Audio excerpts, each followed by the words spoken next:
She demanded a $120,000 car before marriage. So I ended the engagement, blocked her forever, and walked away without looking back.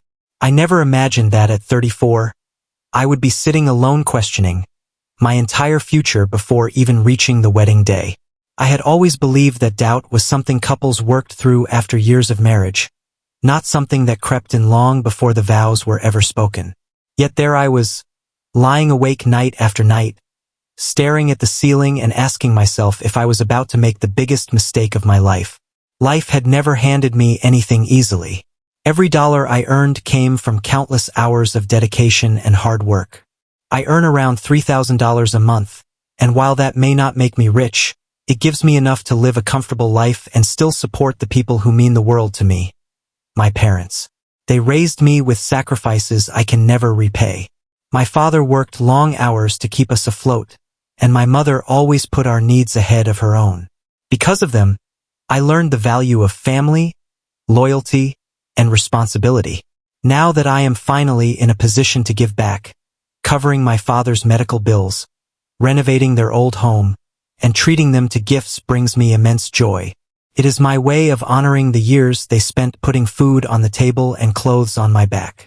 When I met the woman who would later become my fiancée, I thought I had found someone who understood and respected that.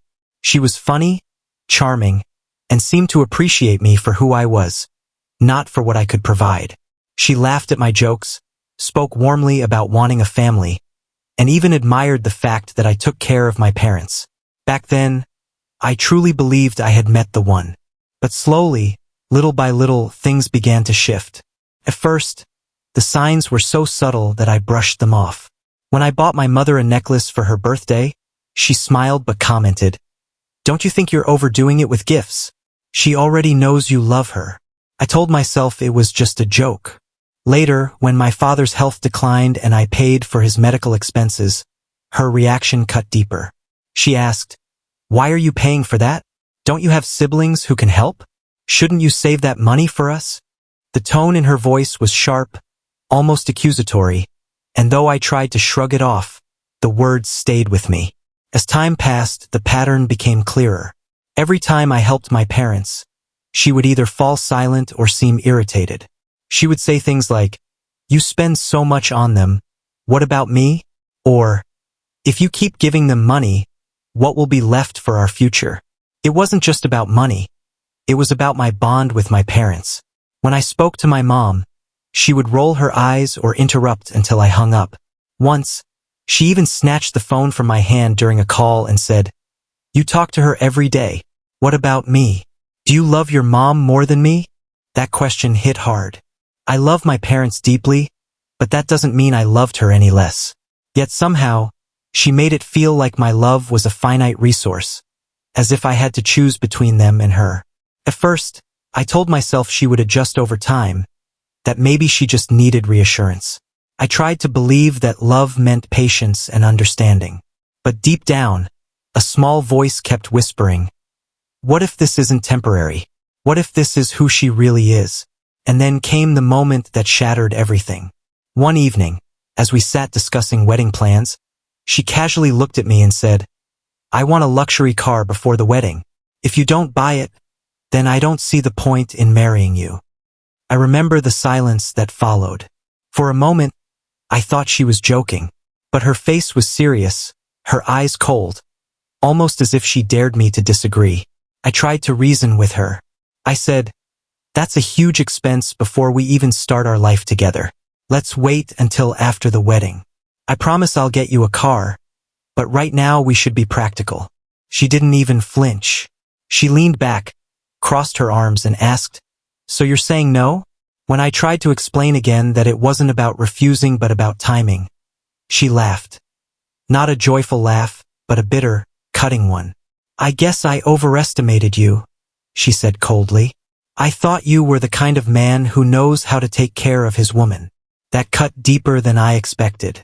Not because I couldn't afford the car. I could have bought it if I wanted to, but because she equated my worth as a partner with my ability to fulfill an extravagant demand on command. It was no longer about building a life together. It was about ownership, about control. From that moment on, things spiraled. Her resentment grew whenever I helped my parents. If I took them out for dinner, she complained that the money should have been saved for the wedding. If I paid my father's bills, she accused me of putting them above her. No matter how many times I tried to explain that supporting my parents didn't mean I loved her any less, she refused to see it that way. The breaking point came when I sent $10,000 to my parents to repair their crumbling home.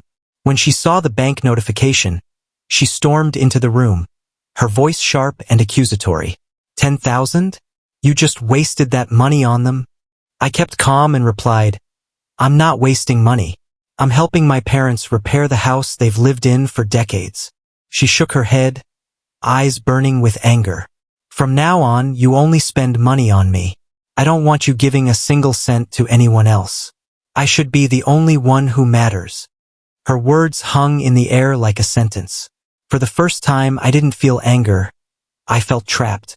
I realized that if I gave in now, my entire life would become a series of ultimatums and demands. That night, I took out my phone and sent her a final message. You don't need to come to my house anymore. I can't give you the life you want, and I don't want to live this way. Please find someone who can meet your expectations, because I'm done. I sat there for a moment, thumb hovering over the send button, thinking about the good times we had shared.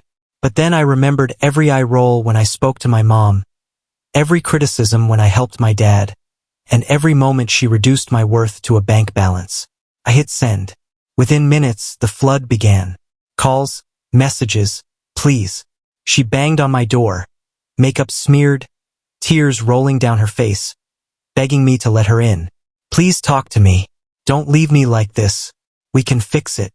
For almost an hour, she knocked, cried, and shouted, but I stayed silent. Deep down, I knew those tears weren't for me. They were for the lifestyle she thought she was losing. When she finally left, I sat alone in the quiet, feeling something I hadn't felt in months. Peace. I knew I had saved myself from a future where love was conditional, where my parents were seen as burdens, and where my worth was tied to the luxury I could provide.